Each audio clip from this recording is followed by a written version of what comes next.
না না চাচা, আমাকে দ্বারা কোনোভাবে চাকরি সম্ভব না। আমি একজন বিজনেসম্যান হতে চাই। বাবা ওসমান, আমি এটাই বুঝতে পারতেছি না, তুমি চাকরি না করে কেন এত বিজনেসম্যান হতে চাও? আর সবচাইতে বড় কথা হলো, বিজনেস করতে অনেক টাকা লাগে আর অভিজ্ঞতা লাগে। আমাদের কাছে তো এই দুটোর একটাও নেই। 2025 সালে এসে যদি আপনি এমন কথা বলেন তাহলে কিভাবে হয় চাচা? আপনি কি জানেন না যে জেনজির এখন সব পারে?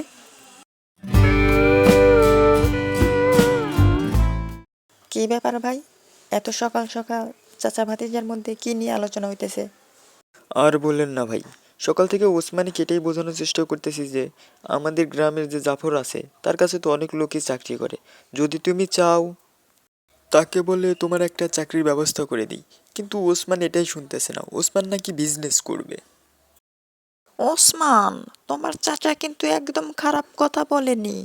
আমার কাছে মনে হয় তোমার চাকরি করাই ঠিক হবে। কেননা তোমার মতো এত সহজ সরল মানুষ ব্যবসা বাণিজ্য বুঝবে না। এটাই হলো আপনাদের মূল সমস্যা। কারণ আমি সবসময় সত্য বলি, ভালো ব্যবহার করি, তাই আপনারা আমাকে বোকা মনে করেন, ভাবেন আমি কিছুই পারবো না। আসলে বিষয়টা এমন না। বিজনেস করতে হলে অনেক সময় অনেক কঠিন সিদ্ধান্ত নিতে হয়, আর ব্যবসায় সবসময় ঝুঁকি থাকে। একটা কথা সবসময় মনে রাখবেন, জীবনে ঝুঁকি না নিলে কখনোই বড় হওয়া যায় না। আর বড় কিছু পেতে চাইলে, অর্জন করতে চাইলে অবশ্যই ঝুঁকি নিতে হবে। ঠিক আছে ভাতিজা, তুমি যেটাই করো না কেন আমি সবসময় তোমার সাথেই আছি। আমার পক্ষ থেকে যতটা করা সম্ভব আমি করব ইনশাল্লাহ। ইনশাল্লাহ চাচা, সেজন্যই তো আপনাকে এতটা ভালোবাসি। নাও তো, চাগুলো ঠান্ডা হয়ে গেল। এবার চা খেতে খেতে বাকি গল্পগুলো করো। তা যা বলেছে বটে, দাও চা দাও এবার।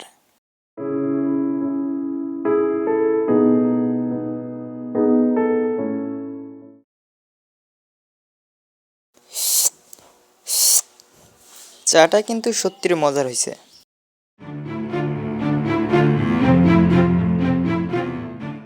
স্যার, আপনি কি শুনেছেন ওই গরিবের পুত উসমান চাকরি না করে ব্যবসা করতে চায়? আবার নাকি সে আপনার সাথে টেক্কাও দিতে চায়। আসলে তুমি তুমি আমাকে হাসালে। যে গরিবের পুত আমার এখানে চাকরি করার যোগ্যতা রাখে না, সে কিনা করবে ব্যবসা।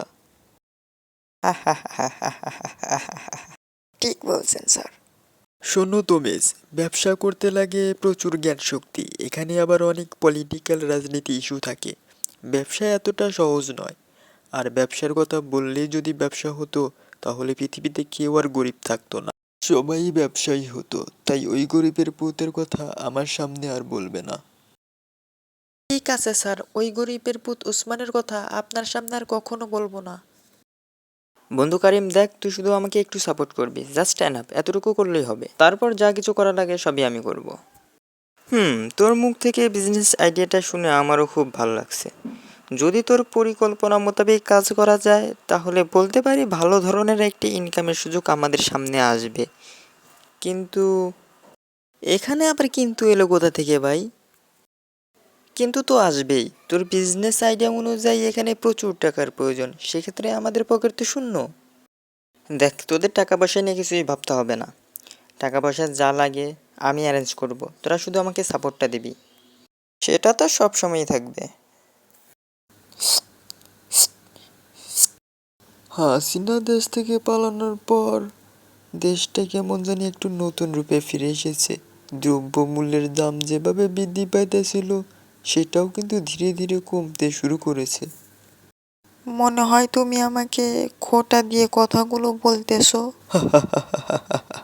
কি যে বলেন না ভাই, আপনাকে খোঁটা দিতে যাব কেন? যেটা সত্যি সেটাই তো বলতেছি। ও, আমি তো ভুলে গেছি আপনি যে আবার ওনার চরম ভক্ত ছিলেন। আমি জানি তুমি ইচ্ছা করেই বলতেছো। কি ব্যাপার, দুজনের মধ্যে এত কি নিয়ে ঝগড়া হয়? তেমন কিছু না, তা তোমার খবর কি? এই তো চাচা, খবর খুবই ভালো। যাক, আলহামদুলিল্লাহ ভালো।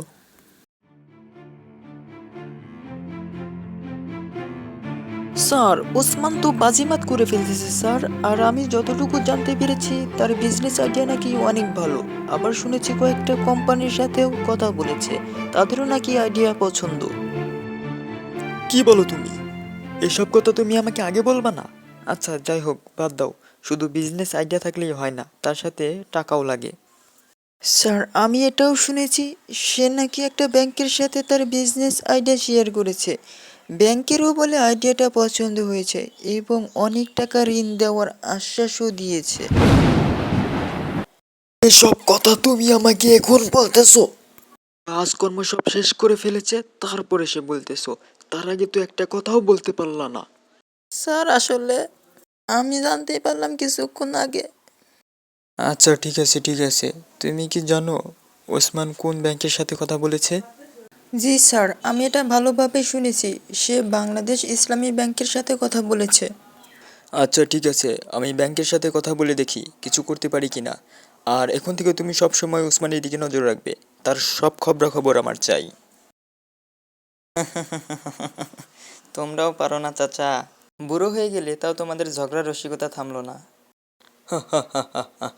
কি করব বল, বসে বসে তো আর সময় কাটে না, তাই একটু মাঝে মাঝে দুজনে মিলে ঝগড়া বিবাদ রসিকতা করে সময় কাটাই। বাঁচবই আর কয়দিন। ওসমান, শুনেছি যে ব্যাংক আমাদের লোন দিতে চেয়েছিল সেই ব্যাংক বলে আর আমাদের লোন দিবে না। কি বলিস তুই এটা? কালকেই তো ওদের সাথে কথা হলো, ওরা বললো ওদের আইডিয়াটা পছন্দ হয়েছে, তাহলে আজকে কেন না করতেছে? জানি না রে, তো এখন কি করবি? চল ব্যাংকে যেতে হবে, ওদের কাছ থেকে জানতেই হবে ওরা কি জন্য লোন দিবে না। চল, সেটাই বরং ভালো হবে। আমরাও কি তোমাদের সাথে যাব? না না চাচা, যেতে হবে না, আগে আমরা গিয়ে দেখে আসি। ঠিক আছে বাবা, সাবধানে যেও।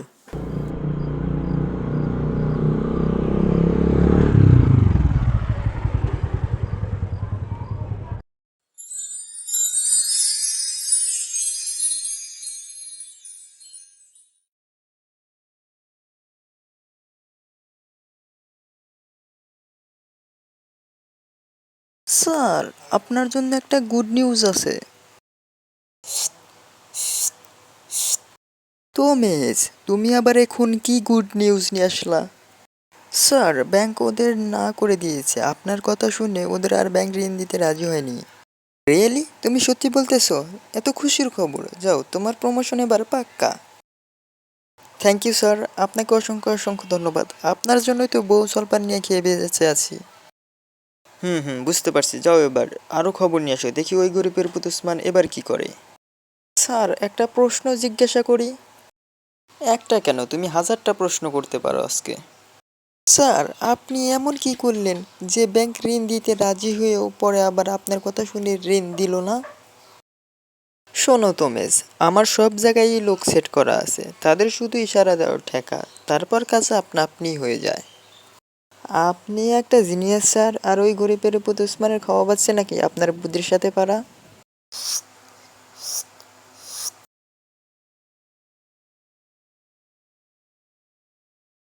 স্যার, ব্যাংকের সাথে আমাদের যে চুক্তিটা হয়েছিল সেটা নাকি আর থাকতেছে না? ঠিকই শুনেছেন, আসলে এখানে আমার কোনো হাত নেই। আপনার আইডিয়াটা আমার অনেক ভালো লেগেছিল, তাই আমি রাজি হই। পরে যখন আমি আবার উপর মহলের স্যারদের সাথে কথা বলি, তখন তারা না করে দেয়, তাদের নাকি আইডিয়া পছন্দ হয়নি। পছন্দ হয়নি আগে বললেই পারতেন, এখন যদি হঠাৎ করে না করে দেন সেটা কিভাবে মেনে নেওয়া যায় বলেন? দেখেন, এখানে আমি কি করতে পারি? আমি তো আগেই বলেছি এটা উপর মহলের হাত, তারা যদি না করে দেয় সেখানে আমার কিছুই করার নেই। তার মানে হবে না, তাই তো? সত্যি বলতে আর সম্ভব না।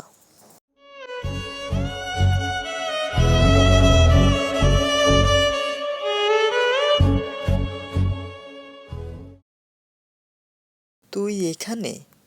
আর আমি কি না তোরে সব জায়গায় তন্ন তন্ন করে খুঁজতেছি।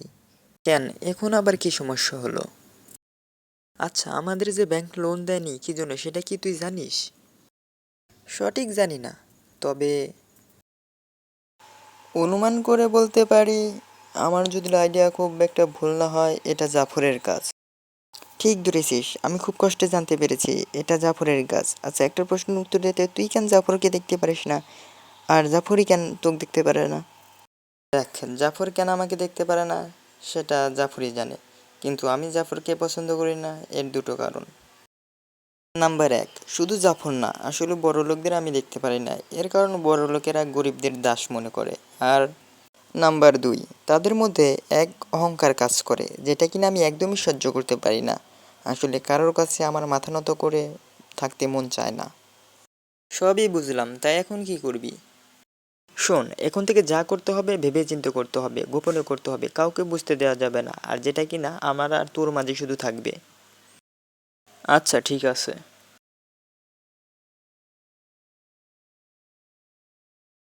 আসসালামু আলাইকুম চাচা, কেমন আছেন?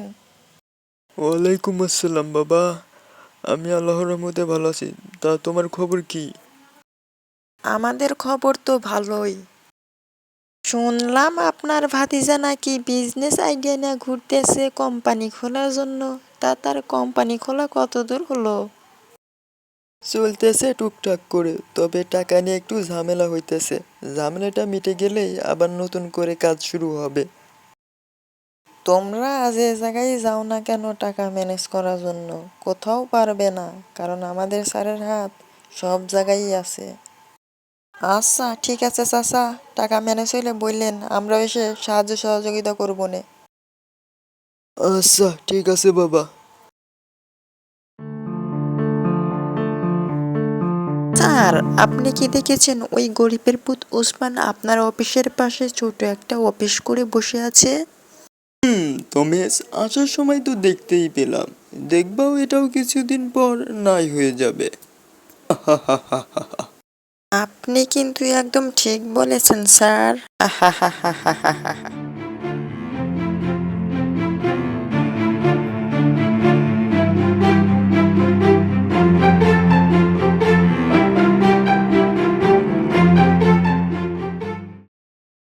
দেখ, একবার শুধু তুই না কর যে আমি আর বিজনেস করব না, তারপরে যা, তোকে ছেড়ে দেবো, কিচ্ছু করব না।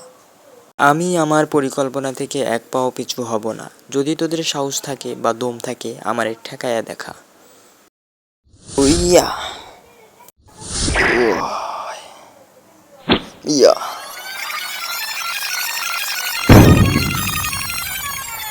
উহ,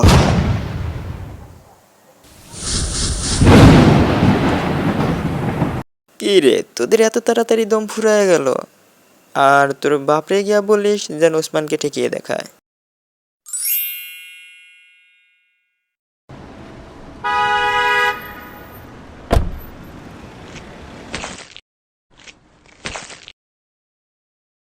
আসুন স্যার, আসুন, আপনার জন্যই অপেক্ষা করতেছিলাম। ও রিয়েলি? তুমি আমার জন্য অপেক্ষা করতেছিলে?